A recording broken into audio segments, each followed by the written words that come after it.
Saudações, torcedor Coxa Branca, mais um vídeo por aqui. Hoje fazer um balanço desse início de campanha do Coritiba no Campeonato Brasileiro, 2 rodadas, estreamos com derrota contra o Bragantino e na última rodada vencemos o Cruzeiro fora de casa de virada por 2-1, passar pelos principais destaques, aqueles pontos que merecem atenção, também falar um pouco sobre o campeonato em si. Antes, se puder, deixe seu like, se inscreva no canal, o objetivo é chegar aos 1000 inscritos e vamos começando com a classificação do Campeonato Brasileiro. Nós temos o Bragantino com 6 pontos, aí tem a turma com 4 pontos que vai do Palmeiras até o São Paulo. Depois, a turma dos 3 pontos, que tem Botafogo, Grêmio, Atlético, Coritiba e Vitória. Em seguida, as equipes com 1 ponto, que vai do Flamengo até a zona de rebaixamento, 18º lugar com o Remo, com 1 ponto. E nas duas últimas colocações, Corinthians e Cruzeiro com 0. Desses dois últimos, o Cruzeiro tem 2 partidas. Corinthians e Atlético Paranaense não jogaram nessa rodada, esse jogo foi adiado. Estão com 1 partida só. Que podemos destacar nessa classificação, o Bragantino. Antes de jogar com o Coritiba, eu tinha até feito um vídeo sobre a equipe paulista. Falei que eles tinham começado muito bem o campeonato estadual, não tinham tomado gols. Seria um jogo muito complicado para o Coxa. E eles estão dando a impressão que vão fazer um campeonato ali pelo menos da metade para cima da tabela, nesse momento liderando, é muito cedo, obviamente, mas uma boa campanha no Bragantino. O Coxa felizmente se recuperou, seria muito ruim começar com 2 derrotas. Uma equipe que eu chamo a atenção é o nosso próximo adversário, que é a Chapecoense, uma equipe que eu imagino que vai brigar na parte de baixo, já tem 4 pontos, então para quem disputa ali contra o rebaixamento, já começar sem derrota nessas 2 primeiras rodadas, muito importante. Então passamos pela classificação e eu vou voltar aqui com uma simulação que eu fiz. Eu fiz um vídeo só sobre isso, mais num sentido de brincadeira, né? Que nosso objetivo inicial no campeonato, a gente não mudou isso por enquanto, que é chegar ali a escapar do rebaixamento. Nossa briga inicial é essa, e imaginando que precise ali de 45, 46 pontos, eu fiz a brincadeira de encontrar 23 pontos para o Coritiba no primeiro turno, que seria mais ou menos a metade, ali de 45, 46. E foi difícil. Tá ali os números em branco, que foi o caminho que eu encontrei para somar esses 23 pontos. Primeiro eu passei por todos os jogos, fui fazendo o que eu achava que aconteceria, faltaram alguns pontos, se eu não me engano 3, e eu fui procurando jogos para completar esses 23. E no jogo do Cruzeiro, eu tinha colocado uma derrota. Tinha colocado 0 pontos nessa partida e felizmente nós fizemos 3. Então, desse objetivo inicial que eu tinha calculado em 23, a gente já conquistou 3, faltam 20. São mais 17 rodadas para conquistar 20 pontos. Então, vou passando a cada rodada que o Coritiba fizer, eu vou fazendo a comparação daquilo que eu fiz nessa brincadeira e daquilo que está acontecendo de fato. Mas largamos bem, né? A derrota contra o Bragantino, eu não tinha considerado nesse cálculo meu, eu fiz esse vídeo depois do jogo contra o Bragantino, então essa simulação conta a partir do jogo contra o Cruzeiro. Estamos no lucro até o momento.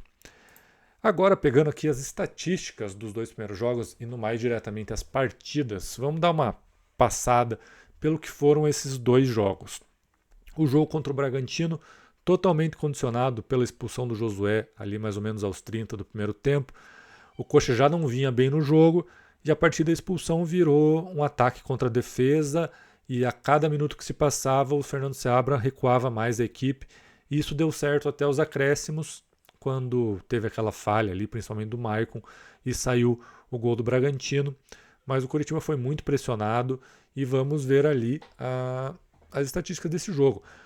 Gols esperados. O Bragantino, dentro desses gols esperados, 2,77, o Coxa 0,31. Grande chance do Bragantino, 5 contra nenhuma do Coxa. Total de chutes do Bragantino, 30 contra 8. Muito acima. E era o que se esperava num cenário de um bom time contra um time que estava muito nervoso. Além de tudo, ficou com 1 a menos desde o começo da partida. Defesas do goleiro, o Morisco foi o melhor em campo, sempre fazendo o registro que foi ele que falhou na expulsão, e essa falha dele acabou resultando em um cenário em que ele foi o protagonista. Então, 9 defesas do Morisco contra 2 do Cleiton, 5 escanteios do Bragantino, 1 do Coxa, O Bragantino fez mais faltas. Passes, algo esperado, né? Muito superior ao Coxa, 4,59 contra 1,86. Mas o Coxa desarmou muito mais, 21 contra 5, num cenário de uma equipe que está sendo pressionada e vai ter os confrontos, tem que ganhar esses confrontos para impedir o gol do adversário. E agora nós temos um segundo jogo para comparar. Ali nos gols esperados, o Coxa teve mais gols esperados que o Cruzeiro. 2,13 contra 0,94. Eu só pulei a posse de bola ali no jogo do Bragantino, 71 contra 29, e no Cruzeiro, o Cruzeiro também 68 contra 32 do Coxa. 2 jogos em que o Coritiba foi dominado pelo adversário. Contra o Bragantino, um domínio que resultou em muito mais riscos, contra um Cruzeiro, um domínio mais estéril do Cruzeiro. Rondou mais a área, mas pouco criou, que a gente vai ver aqui também nas chances. Grandes chances contra o Cruzeiro. 2 do Coritiba, 0 do Cruzeiro. Total de chutes, 19 do Cruzeiro, 10 do Coritiba. Então o Cruzeiro chutou muito, mas pouco ameaçou o Morisco. Tanto que o Morisco fez só 3 defesas na partida. O goleiro do Cruzeiro não fez nenhuma. Escanteios 12-2 para o Cruzeiro. Faltas o Coritiba cometeu mais, o que é normal nas circunstâncias de jogo, 17 contra 9. Novamente, a gente teve um cenário de partida que o adversário trocou muito mais passes, mas pouco criou, como já foi evidenciado nos dados anteriores. 551 contra 270, e em desarmes o Cruzeiro fez mais, 14 contra 10. Mas ali nesse jogo da última rodada, lá em Belo Horizonte, que eu destaco, o Coxa teve mais gols esperados, então as chances do Coritiba foram mais claras. Eu lembro chances perdidas, uma do Breno Lopes, que é uma boa jogada do Vini, ele encontra o Breno e o Breno chuta para fora, ele chuta meio mascado ali, e uma chance do próprio Vini Paulista, que aparece ali na meia-lua, acaba chutando para fora. Chance do Cruzeiro que eu me lembro é a chance do Christian, bem no finalzinho da partida, que ele chuta ali mais ou menos da meia-lua, mais para o lado direito, uma bola muito perigosa, passa à direita do Morisco, mas grandes defesas do Morisco a gente não viu durante o jogo. Então é um Coritiba que conseguiu se portar bem. Eu vejo também muito a herança do ano passado. Estamos aí com um mês de trabalho, mais ou menos, e o Coritiba continua com uma defesa forte. Foi pressionado contra o Bragantino, perdeu o jogo, mas o Bragantino teve que fazer muita força para encontrar esse gol lá no finalzinho, nos acréscimos, e uma falha. Teve outras oportunidades, o Morisco se destacou, foi muito exigido. Ainda assim, o Coritiba conseguiu se comportar contra uma boa equipe.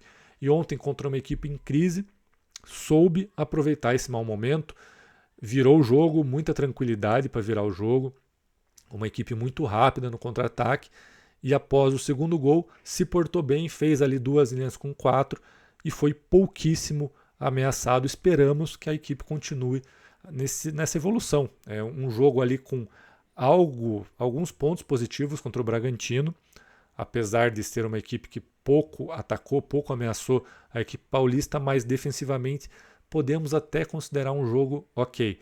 Contra o Cruzeiro, assim, muito bom, um jogo quase beirando o impecável do Coxa na parte defensiva. E agora vamos aos destaques. Eu escolhi 4 nomes aqui do Coxa nessas 2 primeiras rodadas, e deixem nos comentários se vocês acham que eu esqueci algum jogador, quem vocês acham que deveria estar entre os principais destaques do Coritiba. O primeiro tem que ser ele, né? Pedro Morisco. Como eu já falei aqui, foi o principal jogador contra o Bragantino, em um jogo que ele cometeu um erro feio, um erro que condicionou a partida, mas depois ele segurou a bronca no que era possível para ele e até quase evitou o gol do Bragantino, né?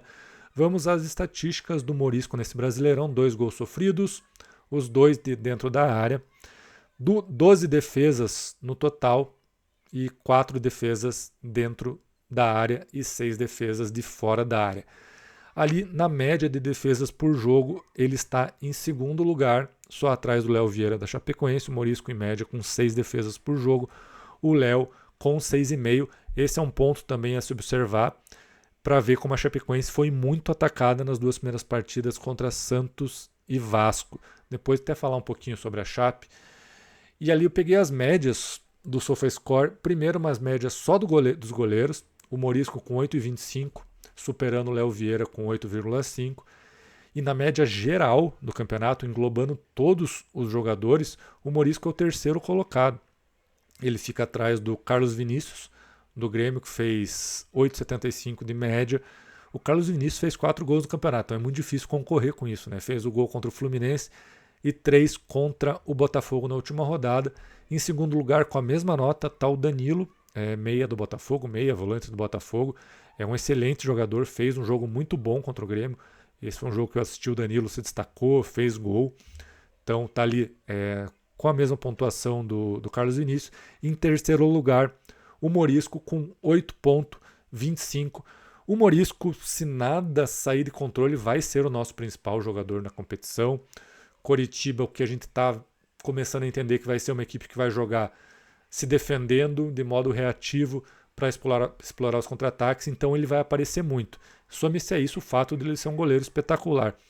E a gente começa a acompanhar a repercussão nas redes sociais, ver as notícias, como o país está acordando para o Pedro Morisco. Quem assistia a Série B já sabia que se tratava de um goleiro assim, de um nível excelente. Agora, aquelas pessoas que não acompanham a Série B, só assistem Série A, vão começar a perceber que tem um goleiro de nível de seleção brasileira jogando no Coritiba. Eu já vi até gente falando em Copa do Mundo de 2026 para o Morisco, que se ele se destacar muito, vai começar a ligar ali o sinal de alerta para o Ancelotti. Vamos ver. Eu acho muito difícil, é muito pouco tempo, né?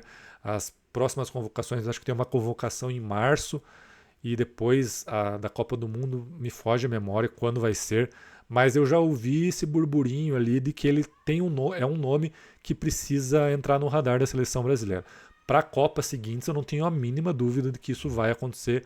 Então aí o meu primeiro destaque, o nosso goleiro Pedro Morisco. Em segundo lugar, eu coloquei, não em segundo lugar, eu estou colocando aqui na ordem das posições, né? Mas o segundo nome que eu destaco do Coritiba é o Thiago Kozer, nosso zagueiro. Ano passado começou a ganhar oportunidades, principalmente vindo do banco, em alguns momentos utilizado como lateral direito pelo Moser. Era muito difícil entrar naquela zaga que já tinha Maicon e Jaci completamente estabelecidos, mas nesse ano 2026 teve a lesão do Jaci ali no comecinho da pré-temporada, o Kozer entrou e ganhou a posição. Hoje, se tem um titular absoluto na zaga do Coritiba, é o Thiago Kozer. Os outros dois vão ter que lutar por vaga e, para mim, o Jaci tem que ser o titular, apesar da ótima atuação do Maicon ontem. Temos 3 bons zagueiros, espero que, se não for uma formação com 3 ali atrás, que seja Jaci e Kozer a dupla de defesa. Nas estatísticas do Kozer, eu destaquei ali os cortes por jogo.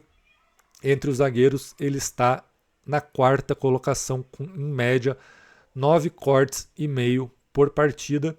E quem acompanha o jogo, que é o nosso caso aqui de quem está assistindo esse vídeo, é algo muito fácil de se perceber como ele tem uma facilidade em cortar bolas. A bola vai para a área, ele joga para frente. Ele tem tanto por baixo quanto por cima.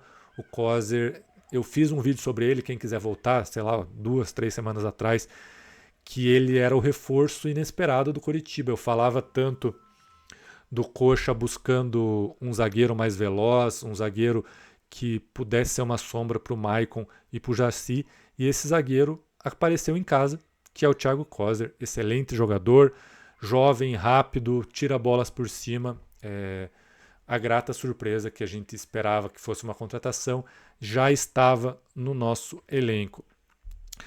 O terceiro nome que eu destaco, Bruno Melo. Bruno Melo, agora algumas pessoas vão torcer o nariz, mas eu deixo aqui os meus elogios para o Bruno Melo. Fez um primeiro jogo seguro contra o Bragantino. Os pontos fracos do Coritiba naquela partida não passaram pelo Bruno Melo. O Coritiba deu mais espaço pelo lado direito com o Tinga, que eu vou falar inclusive mais adiante. Mas o Bruno ontem mais um jogo seguro e apareceu no ataque, que é algo que a gente pede muito. Precisamos de um lateral ofensivo, um lateral que ultrapasse. Não é o caso dele. Ontem foi algo fora da curva, mas ele apareceu. Quando precisou ali, surgiu a oportunidade, ele fez a ultrapassagem e com muita tranquilidade deu o passe para o Lavega fazer o gol. Nas estatísticas do Bruno Melo, eu separei também cortes por jogo entre laterais esquerdos. Até me chamou a atenção ali que tinha Sabino, Júnior Alonso e Robert Renan nessa estatística de lateral esquerdo, eu fui olhar o mapa de calor dos três e de fato eles estão jogando mais por aquele setor, caindo mais pelo lado esquerdo. Então imagino que o SofaScore contabilize eles como lateral esquerdo nessa estatística. E o Bruno Melo na posição é o quinto colocado com 4 cortes em média por partida. Gostei desse início de Campeonato Brasileiro do Bruno Melo, uma posição que a gente gostaria de contratação, precisa de contratação. O Seabra falou que o clube ainda procura um lateral direito e um lateral esquerdo, mas esse primeiro recorte está sendo positivo. Esperamos que ele se mantenha, é um jogador experiente, é um jogador que compromete pouco, tem esse problema de, até por ser um lateral extremamente defensivo, que já estava numa fase de carreira que vinha atuando como zagueiro, voltou para a lateral, então não dá para a gente esperar muito apoio. Mas ali, no setor defensivo, ele está compondo bem. Esperamos que mantenha, que cresça de produção e que possa continuar nos ajudando. E por fim, o quarto nome que eu coloquei foi o Lucas Ronier. Contra o Bragantino era a nossa única válvula de escape. Quando o Coritiba recuperava a bola, era jogo no Lucas Ronier. E ontem ele foi deslocado para o meio-campo na ausência do Josué. Isso no primeiro tempo. No segundo tempo, o Seabra fez uma modificação tática. O Ronier voltou para a posição dele ali mais para a ponta esquerda. Já falei muito que gosto dele como meia. Acho que ele tem mais características até de meia do que de ponta. Fica também aqui o questionamento que agora com a volta do Josué para esse jogo contra a Chapecoense. Eu vou falar mais para frente, com mais detalhes sobre o jogo contra a Chape. O Josué volta ao natural para essa equipe. Ele tem essa posição garantida. Acho um ótimo jogador, melhor jogador da Série B do ano passado. Mas ontem o time encaixou ali com Lavega, Ronier, Breno Lopes e Pedro Rocha. Agora com o Josué disponível, ele é titular absoluto. Quem vai para o banco? Ou o Josué espera no banco e o Seabra mantém a equipe que venceu o Cruzeiro. É uma questão assim, muito difícil você mudar a equipe que encaixou tão bem ontem, principalmente no segundo tempo. No primeiro tempo a gente teve problema ali na frente da área, uma equipe muito exposta, muito vulnerável naquele setor. O nosso técnico mudou o esquema na segunda etapa e aí a gente foi pouquíssimo ameaçado, apesar do Cruzeiro ter a posse de bola. E voltando ao Ronier, ali nos passes decisivos para o jogo, ele ocupa a 9ª colocação. Esse recorte é entre os jogadores ali que jogam mais pela ponta direita. Novamente é um recorte que é o SofaScore que faz, mas serve como uma análise para a gente, né? Ele em 9º lugar com um passe decisivo e meio por jogo. E ontem deu aquele passe espetacular para o Breno Lopes fazer o gol. Saída do Morisco, um domínio que poucos jogadores conseguem fazer, um domínio orientado para frente, já com o campo todo aberto, e de primeira, após o domínio, já lança o Breno, que com a qualidade do Breno dribla o Cássio e faz o gol. Para mim, até o momento, o Morisco, apesar do erro na primeira rodada, e o Ronier, os dois destaques, o Kozer correndo por fora. Desses 4 nomes que eu separei, tem outros jogadores, eu poderia ter colocado o Lavega, eu poderia ter colocado o Maicon pelo jogo de ontem, apesar da falha na primeira partida, e acho que seriam esses os principais, assim. E entre os que precisam melhorar, eu separei 2 nomes. O William Oliveira ontem não foi bem, foi o pior em campo do Coritiba, teve erros individuais ali que poderiam ter causado gols do Cruzeiro, felizmente não aconteceram, inclusive no lance do primeiro gol do Coxa, que é o gol do Lavega. O lance imediatamente antes é um erro do William Oliveira, o Cruzeiro rouba a bola, ataca, e para nossa felicidade o chute não é bom, o Morisco faz a defesa, sai jogando ali, mais ou menos 1 minuto depois sai o gol do Coxa. Poderia ter saído o segundo gol do Cruzeiro e ali acabaria o jogo do Coxa, né? Então o William Oliveira fez um primeiro jogo discreto contra o Bragantino, ontem foi mal. Fica ali o alerta, fica a atenção que deve ser dada a esse setor. Temos como opções o Sobral, que entrou bem no jogo ontem, até então não tinha feito boas partidas pelo Coxa. Ontem, naquele contexto de jogo, foi bem, defendendo ali junto com o Bruno Melo pelo lado esquerdo. E tem o Alisson, que fica aí a dúvida por que não está sendo utilizado. Acho que poderia ser dada uma atenção maior ao Alisson para esse setor. Fica a nossa observação se o William Oliveira vai continuar como titular. Eu acho que vai. É um palpite que eu tenho, que o Seabra nesse primeiro momento não vai mudar ali a nossa cabeça de área.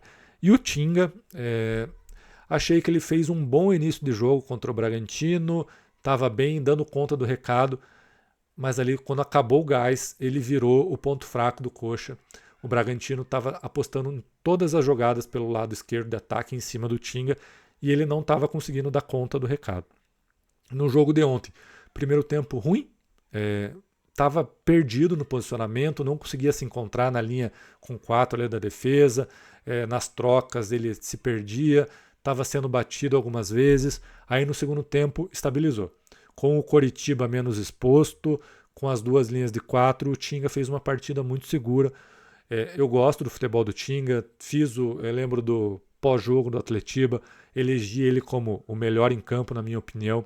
Acho que vai ajudar muito, mas existe uma necessidade do Seabra olhar esse setor, de repente inverter, colocar o Kozer para a direita para fazer uma cobertura ao Tinga. O Kozer é um zagueiro mais jovem que o Maicon, tem mais capacidade ali de cobrir maiores espaços de campo. Quando o Tinga for superado, ter uma segunda opção ali para fazer o bloqueio.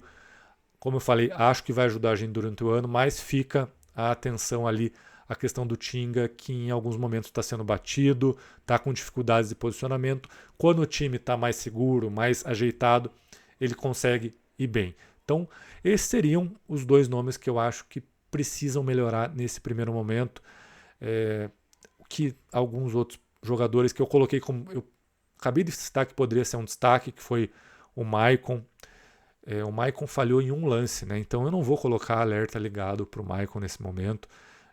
Custou a nossa vitória, mas ali de 180 minutos que o Maicon jogou, ele falhou em um lance, basicamente. Então vamos dar esse voto de confiança para o jogador que foi tão importante para a gente no ano passado. Então passamos aqui por essas duas primeiras rodadas do Coxa, relembrando como foram as partidas, os destaques, na minha opinião. Deixa aí nos comentários quem vocês acham que foram os jogadores que foram os principais do Coritiba nessas duas primeiras rodadas, os jogadores que a gente deve ficar atento, que deram alguns vacilos. Eu coloquei William Oliveira e Tinga. Quem vocês acham que eu também devia ter colocado nesse momento de atenção? E nos próximos dias começar a análise do jogo contra o Cianorte, que é no domingo, 6h30, e depois, principalmente, o jogo contra a Chapecoense na quarta-feira, lá em Chapecó, acho que às 7 da noite, e depois da Chapecoense temos no Brasileirão o jogo contra o São Paulo em casa. Deixa aí nos comentários se concordaram, aquilo que discordam de tudo que eu comentei no vídeo de hoje. Tá bom, gente? Valeu, até o próximo vídeo.